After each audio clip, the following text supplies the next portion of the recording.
UK government ने अपना white paper जारी कर दिया है इमिग्रेशन कंट्रोल वापस लेने के लिए जो कि एजेंट्स की पॉकेट में जा चुका था। जी हाँ, 10 साल का प्लान किया जा रहा है आईएलआर के लिए यानी कि इंडेफिनिट लीव टू रिमेन जो कि पहले 5 साल बाद मिलती थी यानी परमानेंट रेजिडेंसी वो अब दी जाएगी 10 साल बाद और उसके बाद 1 साल वेट करने के बाद सिटीजनशिप अप्लाई कर पाएंगे अफराद। एक पूरा डेकेड वेट करना पड़ेगा इस तमाम काम के लिए। और यहाँ पे एक्सेप्शन शो की जाएगी सिर्फ ऐसे अफराद के लिए जो कि स्पेशल कंट्रीब्यूशन कर चुके हैं कंट्री में, जैसा कि सोशल और हेल्थ केयर वर्कर्स वगैरह या इस तरह की बाकी बहुत इंपॉर्टेंट कैटेगरीज। सर स्टामा जो कि पीएम है यूके के, उन्होंने एक वाइट पेपर रिलीज किया 12 मई 2025 को जो कि लेजिस्लेटिव चेंजेस के मराहल तय करने के बाद एक लॉ या कानून बन जाएगा। बेसिक मकसद ये है इसका, सबसे पहले कि ओवरऑल नेट माइग्रेशन को कम किया जाए, कंट्री में सालाना नेट माइग्रेशन जो है उसको नीचे लाया जाए। सेकेंडली ओवरसीज फॉरेन वर्कर्स जो हैं उन पे ज़्यादा इन्हिसार कम किया जाए और लोकल जो यंगस्टर्स हैं, जो लोग हैं, उनको ज़्यादा ट्रेन किया जाए ताकि यूके को बाहर से लोगों के लाने की ज़रूरत ना पड़े। और तीसरे नंबर पे एजेंट्स ने जो एक बाजार मंडी लगाई हुई है यूके वीज़ाज़ की, वो भी अब कम हो जाएंगी वक्त के साथ साथ, चूंकि चेंजेस का जो ऐलान किया गया है वो ना सिर्फ लॉन्गर सेटलमेंट परमिट जो हैं उसके हवाले से है ड्यूरेशन, इसके अलावा स्टूडेंट वीज़ाज़, वर्क वीज़ाज़ के हवाले से भी बड़ी चेंजेस अनाउंस की गई हैं। एक और वजह इन चेंजेस की ये भी बनी कि रिफॉर्म पार्टी यूके जिसने लोकल इलेक्शंस जीते हैं इंग्लैंड में, यानी टोटल 23 काउंसिल्स हैं, उनमें से कम जो हैं वो 10 काउंसिल्स इसने जीती हैं, जबकि हालिया सिटिंग लेबर पार्टी जो है वो एक काउंसिल भी मुकम्मल तौर पे नहीं जीत सकी। यानी हुकूमती और अपोजिशन पार्टीज दोनों ये इलेक्शंस हार चुकी हैं। काउंसिल्स के ओवरऑल नतायज के हवाले से रिफॉर्म यूके पार्टी के सामने, और रिफॉर्म यूके पार्टी बहुत तेज़ी से ऊपर आ रही है, लोगों में शोहरत हासिल कर रही है अपने एंटी इमिग्रेंट जज्बात और पॉलिसीज़ की वजह से। यही वजह है कि शायद सरकार स्टामा की हुकूमत जो है अब मज़ीद इस्लाहात लाना चाहती है इमिग्रेशन सिस्टम में। लेकिन अगर रिफॉर्म यूके पार्टी ये ना भी चाहती, फिर भी ये नागुज़ीर हो चुका था, चूँकि जिस तरह से यूके जाने वाला हर शख्स, चाहे वो स्टूडेंट हो, वर्क वीज़ा पे जा रहा हो, ये तमाम अफराद बाद में जाके वहाँ पे एजेंट बनते जा रहे थे और लोगों को वहाँ पे रिक्रूट करके मुख्तलिफ राउट्स के थ्रू करोड़ों रुपया कमा रहे थे। करोड़पति लोग बन चुके हैं गुज़िश्ता कुछ 4 से 5 सालों में, जो कि एजेंटी करते रहे हैं यूके में। लॉन्गर सेटलमेंट परमिट ड्यूरेशंस मैंने आपको बता दी जो कि 10 साल के लिए करने जा रही है यूके गवर्नमेंट। उसके बाद इंग्लिश थ्रेशोल्ड जो है वो बढ़ाया जा रहा है। पहले वो बी1 लेवल पे था, शायद अब उसको बढ़ा के बी2 कर दिया जाए, जो कि इंतहाई टफ हो जाएगा कुछ अफराद के लिए।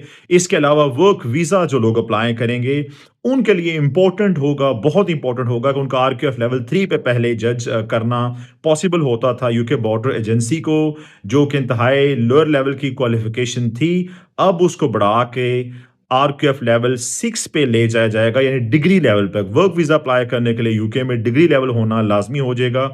कुछ सूरतों में आरक्यूएफ लेवल 3 से 5 तक चांस बन जाएगा। माइग्रेशन एडवाइजरी कमेटी के हदायत के मुताबिक अगर बहुत अशद कोई ऐसे शोबाजात हैं जिनमें यूके को जरूरत है फॉरेन वर्कर्स की, सिर्फ उसी सूरत में ही स्टूडेंट वीजास के नंबर्स कम किए जाएंगे। इंतहाई छोटे और लोअर लेवल के स्पॉन्सर्ड कॉलेजेस में लोग छोटे और सस्ते कोर्सेज पे जाके यूके जाके सेटल हो जाते थे, वापस नहीं आते। इस काम को अब खत्म किया जाएगा, लोअर परसेंटेज की जाएगी, स्पॉन्सर देने की अहलियत जो है वो सख्त की जाएगी और ओवरऑल हम देखेंगे कि शायद स्टूडेंट वीज़ा की सक्सेस रेशो जो है वो इंतहाई नीचे आ जाए। बहुत इंपॉर्टेंट सोशल केयर वर्कर्स जो हैं उसको ख़त्म किया जाएगा, इस वीज़ा को। यूके कोशिश करेगा जो यूके में लोग मौजूद हैं already social care worker visa पे, उनके वीज़ा एक्सटेंड किए जाएं और उन्हें आगे मज़ीद एंगेज किया जाए। बाकी अगर वो कैटेगरी स्विच करना चाहते हैं तब भी, लेकिन बाहर से जो है वो अब केयर वर्कर्स लाना यूके बंद कर देगा। ट्रांजिशन पीरियड रखा जाएगा, जो अफराद ऑलरेडी यूके में हैं उनके लिए पॉसिबल होगा 2028 तक जॉब स्विच करना